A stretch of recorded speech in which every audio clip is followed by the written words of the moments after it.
Some days it's just obvious what the lead is, and this is a funny day where, we might lead with the drone strike in Pakistan, or we might lead with what's happening in Sirte in Libya.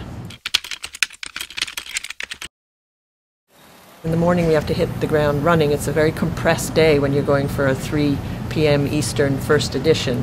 So the fact that they're across the news and often have set up 1 or 2 or 3 interviews for our hosts already so that we're on top of things really does sort of begin to shape the agenda for the day.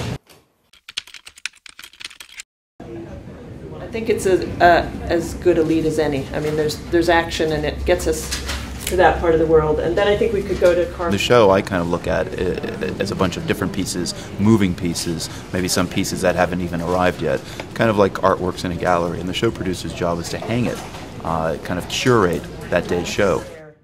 There's often lively conversation about why are you leading with that, or please don't forget we have this piece that should go there, and it's an institutional memory of many people and also a great collective brainstorming session.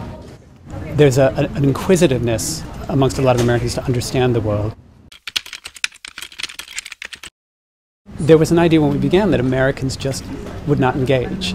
And we've really found the opposite, that a lot of people want to engage. And it's not always people who know intimately international news. They just have that curiosity. They want to understand. It's 50-50 whether we'll get him, but if we do, it'll be between 12:30 and 1 p.m. Boston time. 12:30 and 1. Andrea Crossan is producing the top interview, or the interview that's at the top of the show right now, which is a BBC reporter, Weira Davies, in Sirte. So she has been in touch with the London office, she's been in touch with the folks at the BBC who schedule all their correspondence, and that is coming up on what we call our London line, which is an open broadcast line routed through Bush House in London that brings in the voices of correspondents from the field.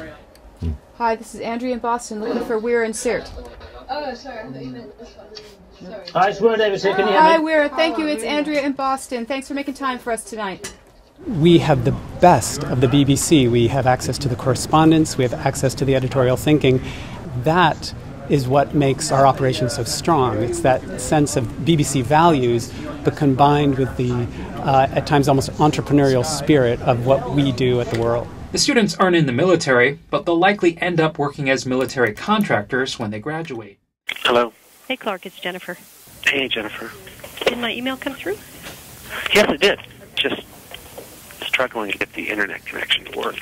We may be covering a breaking news story, but you're talking to another reporter who's on something else where they're incredibly involved. They're very excited about it, and it's going to be coming up in weeks. So I think there are parts of our coverage where we're saying there's a whole other thing happening here that you might want to pay attention to. It sounds seamless when it comes out the pipe, but this is sort of the really the less fun and the more tense moment where everything has to come together. Is he a painter? And you can the room goes a little bit quiet, and everybody's really focused on their specific piece of the show. From Public Radio International, this is The World. A co-production of the BBC World Service, PRI, and WGBH Boston.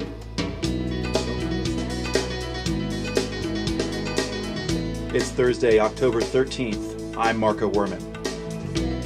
This newsroom has a kind of curiosity and enthusiasm and a genuine wanting to understand a story that informs the coverage. We sound the way we do because of the people in this newsroom. For The World, I'm Mary Kay Magstad. For The World, I'm Laura Lynch. For The World, I'm Matthew Bell. For The World, I'm Alex Gallafent. For The World, I'm Sherry Haddon. For The World, I'm Ritu Chatterjee. Tomorrow's another day, we'll do it all again.